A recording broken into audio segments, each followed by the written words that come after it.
Hey guys, it's Katie. Welcome back to my channel. Today I'm going to be sharing my spring TBR with you guys. So this season I'm really focused on finishing up my physical TBR. I have about 30 books on it, but I do like seasonal reading, so there's quite a few that I won't be reading in the springtime, like fantasy I like in the fall and winter. A lot of the cowboy romance books that I prefer to read in summer. So for the spring, I picked 10 books from 5 different genres, so 2 in each, and I'll start out with fiction today. So first up, I have Gone Girl by Gillian Flynn. This is a pretty popular book. I know there's a famous movie adaptation, but I actually have never seen the movie or read this book, so I'm looking forward to finally learning what all the hype is about. This book is about Amy, who's married to Nick, and it follows the story of her going missing. So based off reading the back, it seems like Nick, the husband, is gonna have some suspicion placed on him, so we'll see. I think I actually do know what happens just because it's like a really famous movie, but you know, I always like to read the book first and then watch the adaptation, so we'll see. So next up I have The Group by Mary McCarthy. This is an older book. I think it was published in like the 1960s, so I didn't know that when I picked it up, and so I did actually read like, I don't even know, like a couple pages, not even a chapter, I don't think. And it's in like the format that books that you would read in like school is in, like the font is the same and stuff, so I think it just kind of put me off of it and I put it down. But I will be finishing this book this year. So it says that this is Mary McCarthy's most celebrated novel, and it follows a group of friends from college, and I think it just follows them throughout their lives. It says they grow apart but are all brought back together by the death of one of the group members. So next I have 2 historical fiction books. I really want to get more into reading historical fiction. I've read a few and most of them I've really enjoyed. There's been like 1 or 2 that I didn't really love, but for the most part I do really enjoy it, and I think if I keep reading I'll find a lot more that I enjoy. So first up we have City of Girls by Elizabeth Gilbert. So I found this book based off of recommendations for if you liked Evelyn Hugo, which I love that book, so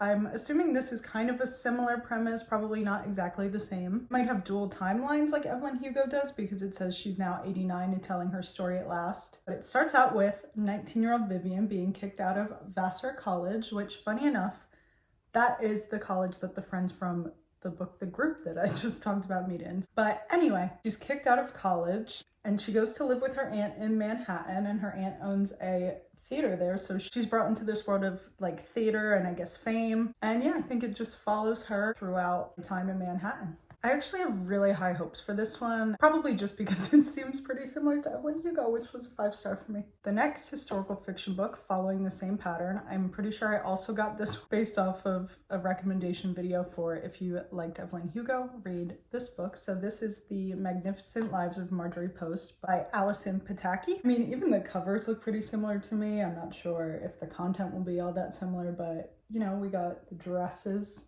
on both this cover and Evelyn Hugo. I actually have really high hopes for this one too. It sounds super interesting. Just based off the title, it's about the lives that this woman has lived, and it seems she's lived a lot of different lives. It says on the back that she's been in Moscow and in London and lived during the Great Depression and entertained Kennedy's, Roosevelt's, and Hollywood's biggest stars. She also becomes the most wealthy woman in the United States because she is an heiress to a cereal company, and she's also married 4 times. So I am seeing the train of thought as to why this would be similar to Evelyn Hugo, so we'll see. So next I'll be showing the 2 romance books I hope to read in the spring. Starting out with Once More with Feeling by Alyssa Sussman. The first book I read by her was Funny You Should Ask, and I loved that one. Rated it 5 stars, so I have high hopes for this one too. I love the covers on both of them. I think I like the colors of the other one better, but they're both cute. I like how they're kind of similar with the different squares and the people in the middle. So like Funny You Should Ask, it is a dual timeline of past and present, and it follows Katie, who is a pop star who's dating a member of a famous boy band. But she ends up getting with another member of this boy band, and her career and her life with her boyfriend kind of blow up because of that. So now in the present, she's not a pop star anymore, and she's just living a regular life, and this opportunity comes along from the man that she seemingly cheated on her boyfriend with. He's directing a musical and asks her to come be a part of it. So now she is basically working for him, working with him. So we see where that goes. It says it is friends to lovers meets enemies to lovers. So it's kind of cool. I don't think I've ever read anything that does both.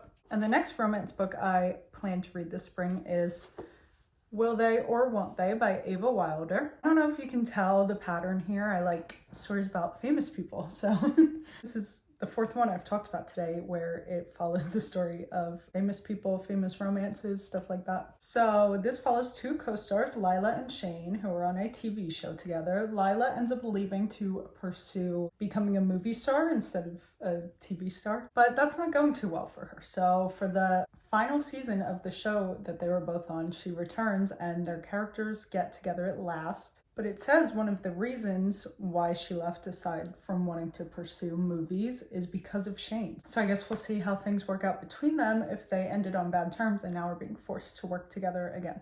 And this one also has a quote on the back from Lisa Sussman that says, "Readers will be on the edge of their seats waiting for Lila and Shane to just kiss already. Ava Wilder is a master of anticipation and satisfaction." So that's from the author of Once More with Feeling and Funny You Should Ask. So once again, high hopes for this one too. I think I'm going to have a pretty good season of reads, hopefully. Next, I'll be sharing the two mystery thriller books I plan on reading this spring. So first up, we have All In by Jennifer Lynn Barnes. This is the third book in the Naturals series, so I've read the first two already. So I rated the first two both 3 stars. So I like the series. It's not like the best thing I've ever read. It is young adult, so I do feel like it's maybe a little younger than what I would most enjoy, but it's still good. It's fast paced. Really what people compare it to a lot is Criminal Minds. So it follows this group of like talented kids, like teens, young adults, I don't know. They might be like 16 to 18. So it follows them using these special talents that they were born with. Like the main character, Cassie, is a profiler. Of the other girls, I think, can tell if anyone's lying. I think one of the guys is another profiler. And another character, I think he can read people's like faces and body language or something like that. So yeah, the ending always kind of surprises me with these books, so we'll see if I can predict it or not. I haven't been able to so far, but maybe this one.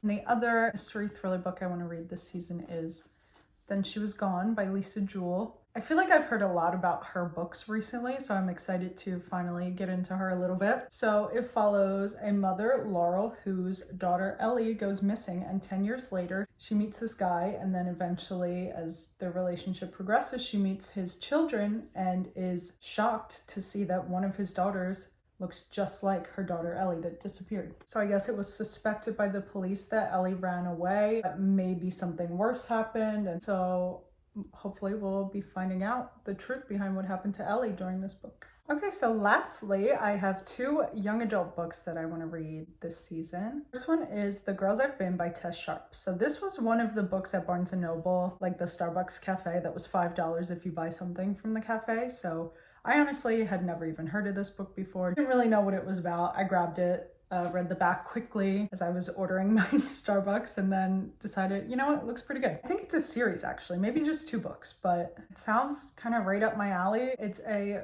girl whose mother is a con artist who targets men, and so the daughter Nora becomes her protege. And so I think throughout her conning and whatever she's doing, she has to go to the bank. And as she's in the bank, 2 men begin robbing it, but they don't know that they're dealing with a con artist here. So yeah, sounds pretty intriguing. And the last book I have on my Spring TBR is The Grace Year by Kim Leggett. I hear this one a lot being compared to The Hunger Games, which obviously I loved that growing up. So high hopes for this one too. So I think in this world, all of the girls are magical in some way, and when they're 16, they're sent out into the wild to release that magic so they can come back and be ready for marriage. It says not all of them make it home from their time in the woods. Yeah, this is another one. Sounds pretty intriguing and thrilling, so high hopes once again. Okay, so I'm realizing I have a lot of books that I'm really excited about on my Spring TBR. Most of them I think are pretty popular and well loved, so hopefully I end up loving them too. So that's it for my current Spring TBR, just based off the books I have on my physical TBR that I need to get through.